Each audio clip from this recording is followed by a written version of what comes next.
아브라함이 어떤 사람인가 이렇게 좀 생각해 보았습니다. 아브라함이 어떤 사람인가?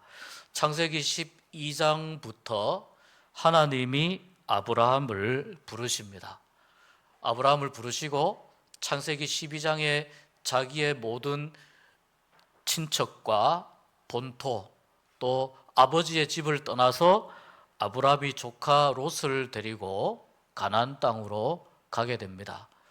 하나님이 부르셨다고 해서 그렇게 아무나 그렇게 나설 수 있는 것은 아니고, 또 아무나 하나님의 부름에 그렇게 응답할 수 있는 것은 아닌 것 같습니다.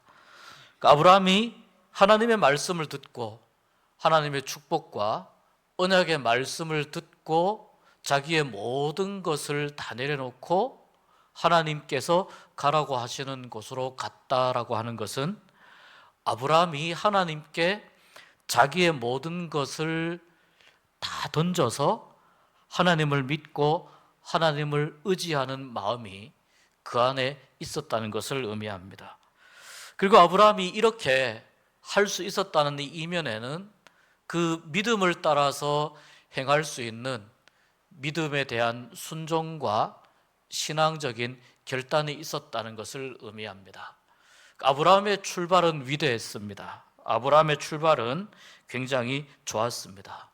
하나님을 믿는 믿음으로 아브라함이 그렇게 조카 롯과 가족들을 데리고 아무런 연고도 없는 곳으로, 가나안 땅으로 그렇게 갑니다. 그런데 우리가 오늘 15장을 읽었습니다만 12장에서부터 15장까지 이렇게 쭉 오는 동안에 여러 가지 몇몇 사건들을 제가 좀 살펴보니까, 아브라함이 가나안 땅으로 가서 거기에서 하나님 앞에 제단을 쌓고 하나님께 예배를 드리고 하나님을 경배하는 일을 했는데요, 어느 순간 보니까 이 아브라함이 애굽으로 내려갔다, 성경이 이렇게 기록하고 있습니다. 여러분, 애굽으로 갈 때에는요, 성경이 내려갔다라고 이야기를 합니다. 애굽으로 갈 때는 내려갔다. 그 다음에 아브라함이 자기의 가족들을 데리고 가나안 땅으로 갔을 때에는 하란에서부터 남쪽으로 내려오는 길은 맞습니다만 그때는 아브라함이 내려갔다라는 말을 쓰지 않습니다. 왜 애굽으로 갈 때에 내려갔다라는 말을 쓰는가 보니까, 이 아브라함도, 믿음의 조상이었던 아브라함도 우리와 똑같은 연약한 한 사람의 인생이더라는 거예요. 무슨 말이냐면, 그 가나안 땅에서 힘들고 어렵고 가나안 땅에서 견디기 어려운 시간이 찾아오니까 아브라함이 애굽으로 가게 되는데, 그 애굽의 도움을 받으러 가는데 그 과정을 성경은 내려갔다라고 이야기합니다. 그러니까 성경은요, 하나님의 뜻을 따라서 살아가는 삶, 믿음으로 결단하고 하나님께 순종해서 하나님의 뜻을 따라서 살아가는 삶을 하나님을 향하여 올라가는 삶이라고 보고 있고, 하나님의 뜻을 따라서 살아가던 사람이라 하더라도 인간의 연약함과 또 인생의 연약함과 그러한 인간의 모습 때문에 사람의 도움을 구하고 사람에게서 해결책을 찾고 사람에게서 방법을 찾으며 살아가는 삶을 내려가는 삶이라고 표현합니다. 그래서 애굽으로 내려갔다. 그럼 또 애굽에서 무슨 일을 당했기에 내려갔다라는 표현을 썼을까? 애굽에 가면서 아브라함과 아내 사라가 이야기합니다. 사라 아내에게 당신이 너무 예쁘니까 아마 애굽 사람들이 당신을 이렇게 좋아할 거다. 그런데 내가 남편이라는 것을 알면 나를 해칠지도 모르니 우리가 서로 남매라고 하자. 이렇게 이제 이야기를 했습니다. 이렇게 해서 애굽으로 내려갔는데, 그때 이 사라의 그 모습이 애굽 바로에게 들었던 거죠. 그래서 애굽의 바로가 사라가 아름다운 사람이다 보니까 사라를 취하려고 하는데, 아브라함이 남편이 아니고 오빠라고 이야기를 하니 문제없다고 생각을 한 겁니다. 그런데 그 과정 가운데에서 하나님께서 특별한 역사를 베푸셔서 결국 바로에게 이 사라를 아내로 취하는 것이 잘못된 것이라는 것을 알게 하시고 거기에서 아브라함이 다시 애굽에서 나오게 됩니다. 애굽으로 내려간 그 아브라함의 과정을 볼 때에 아브라함은 도움을 찾아서 또 무언가 거기에 어떤 해결책이 있을까 싶어서 갔지만 그러나 그 과정 가운데에서 자기의 아내를 누이라고 그렇게 속여서 이야기하면서 어쩌면 인생에 큰 위기를 맞이하게 됩니다. 이 일을 겪고 아브라함이 다시 가나안 땅으로 옵니다. 가나안 땅에 와서 좀 지내던 중에 아브라함의 가족과 조카 롯이 같이 왔잖아요. 조카 롯의 가족 사이에 이제 점점 숫자가 많아지니까 함께 살기가 어려워집니다. 그래서 아브라함이 조카 롯을 데리고 당시에는 소돔과 고모라가 멸망하기 전이었으니까 그 소돔과 고모라가 있던 그 지역이 매우 풍요롭고 매우 아름다운 땅이었다고 이야기합니다. 그래서 그 땅이 보이는 곳으로 가서 네가 먼저 우리가 지금 함께 살기에는 이제 숫자도 너무 많고 어려우니 우리가 좀 나누어 서야 될 것 같다.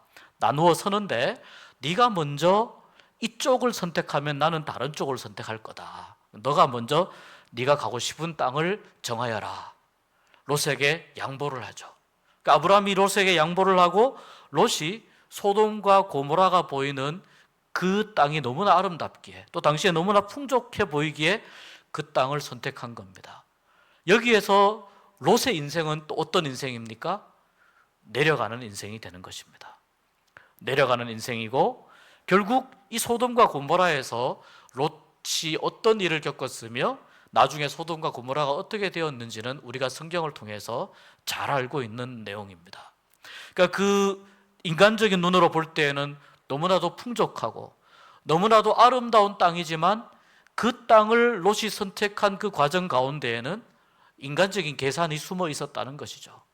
그럼 아브라함은 롯에게 그 풍족하고 풍요로운 땅을 양보를 하고 좀 메마르고 건조하고 광야 같은 그러한 가나안 땅을 아브라함이 선택을 하게 됩니다. 선택이 되게 되는 겁니다. 이때는 보면은 아브라함은 롯에게 양보하는 그러한 사람이었습니다. 근데 이 내용을 조금 더 건너뛰면서 말씀을 드리면은 그 당시에 이쪽 가나안 지역에 이제 전쟁이 났는데요. 롯이 포로로 잡혀갔다는 그런 이야기를 듣고 아브라함이 어떻게 합니까? 롯을 구하러 자기의 집에서 훈련된 사람들 318명을 데리고 롯을 구하러 그 포로로 잡혀가 있는 그쪽으로 가게 되죠. 가서 롯을 구해옵니다. 이 과정을 보면 롯이 자기의 욕심을 따라서 또 자기의 인간적인 계산을 따라서 아브라함에게 나쁜 땅을 선택하게 하고 좋은 땅을 자기 롯은 좋은 땅을 선택해서 갔지만 그 과정 가운데에서 롯과의 어떤 갈등 없이 그 땅을 양보하면서 그렇게 아브라함이 지내다가 또 롯이 생명이 위험하다는 이야기를 듣고 어떻게 됩니까? 자기의 생명까지 던져가면서 집에서 훈련된 사람들을 데리고 가서 롯을 구출해 오는 것을 봅니다. 단순히 롯이 조카이기 때문이기도 하겠지만 그 이상 롯을 사랑하는 마음이 너무나도 컸던 것을 볼 수 있습니다. 그 아브라함은 한편으로는 믿음을 따라서 살아가는 사람이었는데 그 과정 가운데에서 또 내려가는 인생을 살기도 하고 또 무언가 조카에게 양보하는 인생도 보여주고 조카를 위해서 자기의 목숨을 던져서 조카를 구해오는 이러한 인생, 이러한 과정을 12장, 13장, 14장에서 이렇게 쭉 보여주고 있습니다. 한편으로는 지극히 우리와 그렇게 크게 달라 보이지 않는 그러한 모습, 그러한 인생을 살아가는 사람인데 이 아브라함에게 하나님께서 어떻게 말씀하시냐면 계속해서 12장에서부터 하나님께서 아브라함에게 계속해서 약속을 하시는 거예요. 언약을 하시는 거예요. 여러분이 언약은요, 어떤 의미냐면은 하나님, 제가 이렇게 하겠으니 저에게 이렇게 해주십시오라는 의미가 아닙니다. 하나님 편에서 일방적으로 베풀어 주시는 은혜의 의미가 이 언약 가운데 있습니다. 그러니까 하나님께서 아브라함을 선택하신 거죠. 하나님께서 아브라함을 부르신 거죠. 하나님께서 아브라함에게 먼저 내가 너의 하나님이 되겠다 말씀하신 거죠. 그러니까 하나님께서 아브라함에게 은혜로 베풀어 주시는 그 과정 가운데 나의 백성이 될 것이고 너로 큰 민족을 이루게 할 것이고 또 너에게 이렇게 복을 줄 것이고 함께 할 것이고 이러한 은혜와 축복을 줄 것인데, 하나님께서 아브라함에게 원하시는 것은 나를 끝까지 믿으라는 거예요. 하나님을 끝까지 믿고 하나님께 모든 것을 맡기고 그렇게 살아가라. 하나님을 끝까지 신뢰하면서 하나님을 붙잡고 살아가라. 이것이 하나님께서 이 아브라함에게 원하신 내용이었습니다. 지극히 평범한 인생이었던 아브라함이 점점 더 시간이 지나면서 하나님 안에서 특별한 의미를 지닌 존재로 점점 더 바뀌어져 갑니다. 그러던 중에 오늘 말씀에 보니까 이 말씀이 있습니다. 하나님께서 또 아브라함에게 약속하십니다. 지금 너의 양자를 통해서가 아니고 아브라함에게서 태어나는 사람을, 그 자손을 통해서 내가 상속자를 삼을 것이고 이 수많은 하늘의 별들처럼 많은 그러한 자손들이 너에게 있을 것이다, 이렇게 말씀하십니다. 그리고 여러분, 우리가 아주 중요하게 여기는 오늘 말씀 15장 6절 말씀에 아브라함이 여호와를 믿으니 여호와께서 이를 그의 의로 여기시고 라고 하는 이 말씀이 나와요. 지금 이 15장 6절에서 아브라함이 믿고 있습니까? 아닙니다. 12장에서부터 하나님이 나오라고 본토, 친척, 고향을 떠나서 나오라고 할 때부터 아브라함은 하나님을 믿었어요. 그러나 그 믿음의 여정 속에서 믿음이 추락하는 상황, 믿음이 내려가는 인생도 경험하고 또 자기의 목숨을 던져서 조카 롯을 구하는 그러한 인생을 통해서 멜기세덱의 큰 축복을 또 받는 그러한 과정도 겪었지만 이 아브라함의 인생이 들쑥날쑥한 거예요. 그런데 오늘 말씀에도 너에게서 태어날 자손을 통해서 내가 하늘의 별처럼 많은 자손들을, 민족을 이루게 하겠다. 계속해서 하나님께서 아브라함에게 이 언약과 관련된 말씀들을 계속 주시는 겁니다. 그러니까 아브라함이 내가 본토 친척 아버지 집을 떠나올 때 하나님을 믿었는데, 중간에 애굽에서 그런 큰 사고도 있었는데, 또다시 내가 가나안 전쟁에서 조카 롯을 구하면서 또 하나님이 나와 함께 하시는 것을 내가 또 경험하였는데, 오늘 또 하나님이 나에게 또 너의 자손에 관해서 말씀을 하시니 아브라함이 점점 더 하나님께로 믿음을 가지고 점점 더 나아가는 겁니다. 그래서 이 창세기 15장 6절 이 말씀은 아브라함이 여호와를 믿으니, 이 말은 아브라함의 삶의 방향이 자꾸 하나님을 향해서 정해지게 되고 아브라함이 자꾸 그의 삶이 하나님을 향한 쪽으로 나아가게 된다는 것을 성경이 이야기하고 있습니다. 성경에서 사람에게 의롭다라고 하시는 하나님의 인정은 오늘 아브라함처럼 믿음하고 관련되어져서 이야기됩니다. 무슨 말입니까, 여러분? 우리가 하나님 앞에서 의롭다 인정을 받을 수 있는 유일한 길은 뭐라는 거예요? 하나님을 믿는 길이라는 거예요. 또 우리도 그렇습니다. 내가 믿음으로 살아야지 하면서 돌아서면 어떻게 됩니까? 내려가는 삶을 경험할 때가 우리도 있습니다. 믿음이 연약해지는 삶을 경험할 때도 있습니다. 하나님 보실 때에 원치 않는 선택을 하고 애굽으로 내려가는 것 같은, 사람에게서 해결책을 찾는, 사람에게서 해답을 찾으려고 하는 그러한 연약하고 믿음이 약한 모습을 보일 때도 있습니다. 그때마다 하나님께서 아브라함을 또 붙잡으시고 또 말씀하신 것처럼 하나님께서 우리에게도 우리의 믿음이 연약해질 때 우리에게 찾아오셔서 말씀하여 주시는 줄 믿습니다.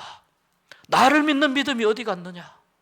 나를 의지하겠다고 했던 믿음이 어디 갔느냐? 또다시 나를 믿는 믿음을 회복하라. 하나님을 찾는 믿음을 회복하라. 사람에게서 해답을 찾지 말고 하나님에게서 해답을 찾고 길을 찾으라고 하나님께서 우리에게 우리의 믿음을 더 견고하게 붙잡아 주시기 위해서 우리에게 말씀하여 주시고 우리를 또 하나님의 언약 가운데로 이끌어 주시고 인도하여 주실 줄로 믿습니다. 그러니까 아브라함의 이 삶을 우리가 읽으면서 내 인생과 한번 이렇게 비교해서 나의 인생과 어떤 부분이 닮아 있고 어떤 부분이 나에게 필요한지를 생각해서 읽으면 우리가 아브라함을 통해서 얻을 수 있는 믿음의 유익이 너무나도 많은 겁니다. 아브라함이 하나님 앞에서 인정을 받았던 것은 이것 하나밖에 없습니다. 하나님을 믿었다는 것과 하나님을 믿는 믿음으로 결단했다는 것, 이것밖에 없습니다. 그런데 여러분, 하나님은 15장 앞부분에서도 계속해서 아브라함에게 말씀을 하시는데요, 여기 보면 또 그 뒤를 이어서 사실 이 7절 말씀도 사실은 내가 이 땅을 내게 주어 소유를 삼게 하려고, 이 말씀도 하나님의 약속 가운데 들어가 있는 거거든요. 언약을 또 확인하시는 거예요. 그런데 이 15장에 보면은 15장 보면 14절에서 또 17절에도 보면은 하나님께서 또 말씀하십니다. 또 언약을 이야기하시고 이 아브라함의 자손에 대해서 말씀하십니다. 18절 이하에도 하나님이 또 말씀하십니다. 하나님이 뭐라고 말씀하시느냐? 18절 밑에도 보면 그날의 여호와께서 아브라함과 더불어 언약을 세워 이르시되, 여기에도 보면은 하나님께서 아브라함과 언약을 계속해서 15장에는 계속해서 언약 계속해서 이렇게 말씀합니다. 뿐만 아닙니다. 13장에도 보면은 14절에서 17절까지 하나님께서 아브라함에게 하신 약속과 언약을 계속해서 확인하여 주십니다. 믿음의 조상인 아브라함에게도 하나님께서 반복하시고 또 반복하시면서 이 언약을 확인하여 주시고 아브라함의 믿음을 계속해서 하나님이 붙잡아 주시는데, 여러분, 우리는 두말할 것 없지 않습니까? 우리에게도 하나님께서 반복해서 말씀하시고 우리에게 사랑한다, 나를 따라오너라, 나에게 모든 것을 맡겨라, 거듭해서 말씀해 주시고 거듭해서 붙잡아 주시고 거듭 인도해 주시고 이끌어 주시면서 우리 삶의 여러 자리에서, 우리 삶의 여러 순간 가운데에서 여러 다양한 경로를 통해서 우리에게 계속해서 말씀하여 주심으로 인해서 우리에게 하나님을 믿는 믿음이 더 견고해지기를 원하시는 분이 바로 하나님이신 줄 믿습니다. 여러분, 믿음이 무엇입니까? 믿음이 무엇입니까? 내가 그냥 믿습니다, 이것이 믿음입니까? 이런 이야기가 있습니다. 어느 외줄타기를 잘하는, 묘기를 부리는 이 고개사가, 우리나라에도 계곡이 많습니다만 미국 같은 데도 보면 그랜드 캐년 같은 이런 아주 큰 계곡이 있잖아요. 아주 깊은 계곡 양쪽에다가 외줄을 걸어놓고 거기에 아무것도 의지하지 아니하고 오직 맨손으로 중심을 잡으면서 그 외줄을 걸어서 여기서 저쪽으로 걸어갔다가 돌아오게 된 거예요. 주위에 구경하는 사람들이 박수를 막 칩니다. 너무 기가 막힌 묘기라고 박수를 칩니다. 그 다음에 이 외줄타기 하는 사람이 긴 막대기를 들고 또 중심을 잡으면서 또 이쪽에서 외줄을 타고 저쪽까지 걸어갔다가 다시 오는 거예요. 너무 기가 막힌 묘기니까 사람들이 또 박수를 막 칩니다. 그 다음에 이 외줄타기 하는 사람이 어떻게 하느냐 하면은 등에 짐을 하나 짊어지고 이번에 사람들에게 물어봅니다. 2번이나 왔다 갔다 했잖아요. 제가 이 등에 짐을 지고 외줄을 타고 저 계곡 끝까지 갔다가 돌아올 수 있다고 생각하십니까? 사람들이 2번이나 봤습니다. 그러니까 사람들이 충분히 갔다 올 수 있을 것 같습니다. 등에 짐을 진 상태로 이 고개사가 또 이쪽에서 줄을 타고 걸어가서 저쪽까지 갔다가 또 돌아옵니다. 사람들이 박수를 막 쳤습니다. 이 외줄타기 하는 고개사가 물어봅니다. 여러분, 혹시 내가 지금 등에 짐을 지고 갔다가 왔는데 혹시 내가 등에 사람을 한 명 업고 내가 이쪽에서 저쪽까지 갔다가 올 수 있을 거라고 여러분 그렇게 믿습니까? 물어보는 거예요. 사람들이 3번이나 봤잖아요. 충분히 할 수 있을 겁니다. 그 사람들이 박수를 막 쳐요. 이 고개사가 이렇게 이야기합니다. 그러면 내 등에 업혀서 여기서 저쪽까지 갔다가 오고 싶은 사람은 빨리 선착순 한 명 앞으로 나오십시오. 사람들이 나갔을까요? 안 나갔을까요? 못 나가죠. 어떻게 나갑니까? 못 나가죠. 그런데 그때 한 조그만한 어린 소년 하나가 손을 들고 앞으로 막 나가는 거예요. 어린아이 한 명이. 그 사람들이 뭐라고 생각하느냐 하면 제가 철이 없어서 저런다고. 이게 얼마나 위험한지도 모르고 철이 없어서 저런다고. 근데 이 아이가 아무런 대답도 안 하고 그 고개사 등에 그냥 업히는 거예요. 이 고개사가 내가 잘 건너갔다가 외주를 타고 갔다 오도록 박수 한번 세게 쳐달라고 하니까 사람들이 정말 긴장이 되잖아요. 이 아이가 지금 목숨 걸고 고개사 등에 업혔으니까 사람들이 안쓰럽기도 하고 걱정되기도 하고 그러면서 또 뭔가 기대감을 가지면서 박수를 막 쳐줬습니다. 고개사가 그 소년을 등에 업고 위태위태하게 외주를 걸어서 반대편 쪽으로 갔습니다. 사람들이 박수를 막 쳤습니다. 그쪽에서 또 이쪽으로 조심스럽게 그 소년을 등에 업고 이 고개사가 건너서 아슬아슬하게 위태위태하게 정말 그 외주를 타고 건너서 군중들이 있는 곳까지 왔습니다. 사람들이 막 환호성을 지르면서 야, 진짜 내 평생에 이런 묘기는 처음 본다고, 이렇게 놀라운 묘기는 처음 본다고 감탄하면서 사람들이 박수를 막 쳤습니다. 그때 이 고개사가 이야기합니다. 여러분, 이 아이를 소개합니다. 이 아이는 바로 저의 하나밖에 없는 제 아들입니다. 이렇게 소개를 하는 거예요. 그 아이는요, 아버지의 실력을 믿었습니다. 그 아이는 아버지의 실력을 믿었습니다. 집에서 수백 번, 수천 번 연습했을 겁니다. 다른 사람들은 다 몰랐지만 그 아이는 아버지 등에 업혀 있을 때 어떤 마음으로 업혀 있었겠습니까? 내가 할 수 있는 건 아무것도 없어. 내가 할 수 있는 건 꼼짝하지 않고 집에서 연습하던 대로 아버지 등에 엎혀 있는 것이 내가 할 수 있는 유일한 길이야. 자기의 모든 것을 아버지에게 맡긴 겁니다. 아버지가 아들을 업고 아들의 생명까지 달려 있으니 얼마나 아버지가 식은땀이 났겠습니까? 그러나 수백 번, 수천 번 연습한 대로 그렇게 무사히 그 외주를 건너갔다가 건너왔다. 그런 이야기가 있습니다. 여러분, 믿음은 이런 것입니다. 아브라함이 본토 친척 아버지의 집을 떠날 때 자기가 의지할 수 있는 모든 것을 끊고 하나님만 쫓아서 갔습니다. 그런데 하나님만 쫓아서 갔는데 그런 아브라함의 믿음의 여정 가운데에서도 실수하는 일이 생기게 되고 사람에게서 방법을 찾게 되고 또 어려움을 만나고 힘든 일을 만나게 되니까 조금 더 편한 길을 찾기 위해서 애굽으로 내려가는 길, 믿음이 약해지는 그러한 선택을 아브라함도 하더라는 겁니다.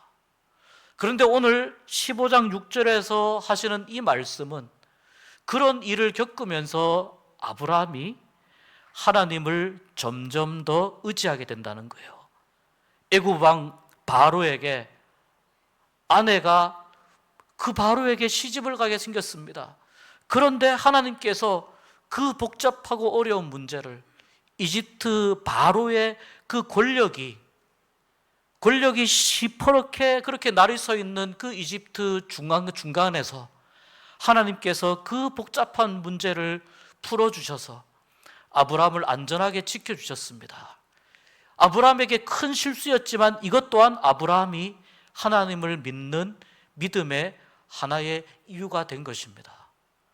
여러분, 우리가 살아가면서 믿음으로 산다고 하지만 때로 우리가 실수하고 때로는 우리가 믿음이 연약해지는 연약해지는 선택을 할 때가 있습니다. 그러나 그러한 일들조차도 하나님께서 이 일을 붙잡아 주시면 어떻게 된다는 거예요? 하나님을 믿을 이유가 된다는 거예요. 우리의 실패조차도 하나님은 믿음의 이유로 삼으시는 분이신 줄 믿습니다. 하나님 앞에 실수했던 일들, 또 믿음이 연약해졌던 일들, 그런 일들도 하나님 앞에 올려드릴 수 있기를 바랍니다. 하나님 앞에 맡겨드리시길 바랍니다. 나의 좋은 면만 하나님 앞에 하나님께 보여줘야지, 그래서는요 절대로 외줄타기를 성공할 수 없습니다. 이 외줄을 걸어가시는 하나님은 단 한 번도 실수하시지 않는 분이시기 때문에 우리의 연약함, 우리의 부족함, 그러한 모든 것들을 다 하나님 손에 올려드리면서 또 하나님께서 우리에게 주신 약속, 그 약속을 붙잡고 믿음으로 하나님을 향해서 하나님께 모든 것을 맡기고 나아간다면 하나님께서 반드시 우리의 인생 가운데 큰 은혜로 베풀어 주실 줄 믿습니다. 이 믿음을 가지고 하나님 앞에서 승리하면서 살아가실 수 있는 여러분 되시기를 주의 이름으로 축복합니다.